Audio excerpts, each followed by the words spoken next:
when I was at Sundance with this film, I'd written a book about paleontology, about paleontologists, and I basically used tour guides to paleontologists tour guides to guide us all the way from the Triassic, the beginning of the age of dinosaurs, to the end. And so I had an interest in dinosaurs in paleontology. So I took a book up with me to Sundance. It was called Terra.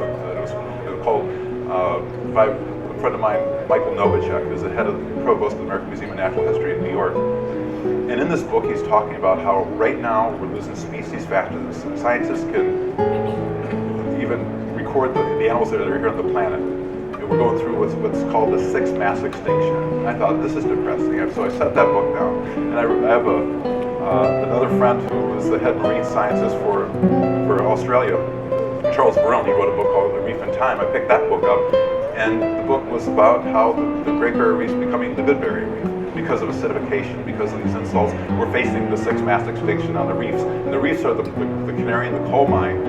Previous to all the major mass extinctions, we always lost the coral reefs because of the rise of carbon dioxide. And I thought, this is the biggest issue humanity's ever faced. And I decided right then to make this film. The film is coming out in September 15th. We'll be out in theaters, and then Discovery picked it up at Sundance, became the highest price paid for a documentary in over 5 years, and they're going to be releasing, and I can't say exactly when, but because they're going to be talking about it later, but it'll be right around COP21. And plankton is responsible for 2 out of every 3 breaths you take, whether you live in Baltimore or in the middle of the country. Most of the oxygen that's in our atmosphere right now was created by plankton, and we're losing that about 1% a year, as scientists say. So this is a huge problem, because carbon dioxide and these other greenhouse gases like methane, you can't see them. And then these guys had this technology that I heard about that made it possible to see it. So should we run that clip? The human eye is so limited, we see only a tiny little sliver of the electromagnetic spectrum. It's like if you owned a grand piano in your house, but you could only hear one note on it. Normally, carbon dioxide gas is invisible to the human eye. It's also invisible to infrared cameras, but this camera has a very particular color filter on it that enables us to see the CO2 gas coming out of our noses and mouths. We have 2 cameras. One camera that sees what your eye sees, and the other, what the fossil fuel companies don't want the rest of the world to see, the carbon dioxide world. Let's do this one coming at us. Ready? Everybody steady? 3, 2, 1. Go ahead, roll.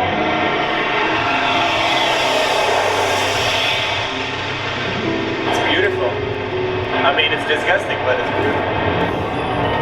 So it's a slow clip here.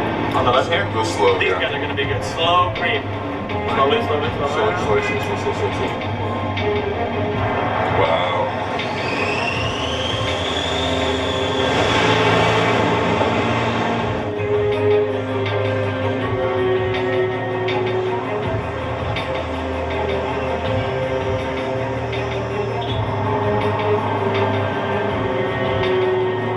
Just about everything that we do is carbon dioxide. The way we heat, air condition our houses, the way we do our transportation systems, whether it's planes, trains, or automobiles.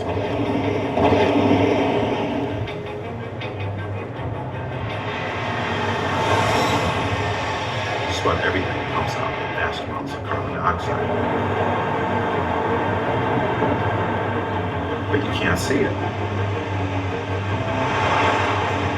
To be able to see this hidden world was like you were let in on this magic trick. But the magic trick is actually killing the planet. This looks like a big parade of crap, doesn't it? Filth. It's quite possible, if you think about it, that the baby boom generation itself is the single most impactful generation of mammals this planet has ever seen. These are evolutionary scale consequences. And we're just sort of doing it completely unconsciously. We're not even thinking about it. 300 camera, and it's got an HD sensor in it, a 720p HD mid-wave sensor. And we put in a filter right behind the lens. It's that filter that transmits radiation in a band right around 4.3 microns. And you can see if you come forward a little bit. Look at Louie, you can see he's breathing out CO2 gas. And some people have said, well, how do you know you're seeing CO2 and not water vapor? Well, water vapor has different absorption lines, and you can see water vapor with a different camera at a different wavelength. So you're really seeing CO2 gas coming out. There it is on the big projector. And I figured, okay, it's nice to show breathing, but it's also nice to show pure CO2 gas. So I got this CO2 tank, rigged up a nozzle to it so you could squirt out CO2 gas. And it's nice when you look at the monitors over on the right side of the stage, you can see there's a visible image there, and then there's the CO2. From my point of Well, in racing extinction, there's a lot of footage of CO2 emissions, but also a even more major greenhouse gas is methane. And so there's some footage of methane in the film as well. For imaging methane, you use a different filter, same camera, but with a different filter at 3.3 microns. And here's what the footage looks like. World population of humans has doubled in my lifetime. This rapidly increasing population with rapidly increasing technology leads this pressure on the Earth's resources that is in no way sustainable. By far and away, the biggest factor in terms of this mass extinction is destroying natural habitat or converting natural habitat into land for food. Another thing that's happening is that the more dependent we are on meat, milk, and eggs, the greater the greenhouse gas emissions. It's enormous. Cattle and ruminants of all kinds, deer and moose and elk, produce methane as a byproduct of breaking down grass and other things that they feed on. So the contractions are pushing this gas out from the stomach, going through here in the one-way valve. Yes, and after this we collect inside the bag. So how long has that bag been collecting gas? Only 2 hours. Methane is something like 22 times more potent as a climate changing gas than is CO2. So it doesn't take very much methane to make a difference. A cow can basically fill up a 55-gallon garbage bag full of methane every day. One cow's not a problem, but now we have 1.3 billion. It sounds a bit silly, but if humans could become vegetarians now, it would make a massive difference. Of all the methane we put into the atmosphere today, about 20% comes from cows and livestock. Another 20% comes from energy. It's often associated with oil production and with natural gas production. You get quite a bit of methane leakage. We're putting so much carbon dioxide, so much methane into the atmosphere. We are warming this climate at an incredible rate.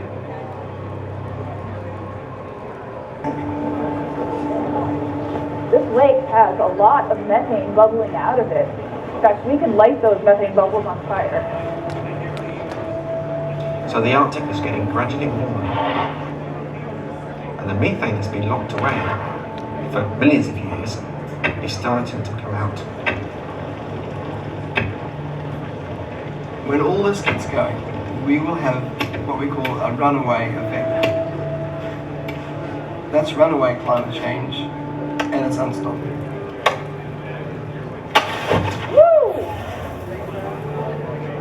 The only way to tackle the methane problem is to reduce CO2 emissions, because that's what's warming the Arctic and letting this methane bubble up. We do know from the fossil record that even pre-human climate changes could happen fast. I'm not talking millions of years. I'm talking 3 years, 4 years, way less than a mortgage, less time than it takes for your kid to go through college. But what if the world's temperature goes up 6 degrees in 3 years? It will lead to massive death in the oceans. When oceans start dying like that, the planet can't function as it used to function. And when that happens, life everywhere fails.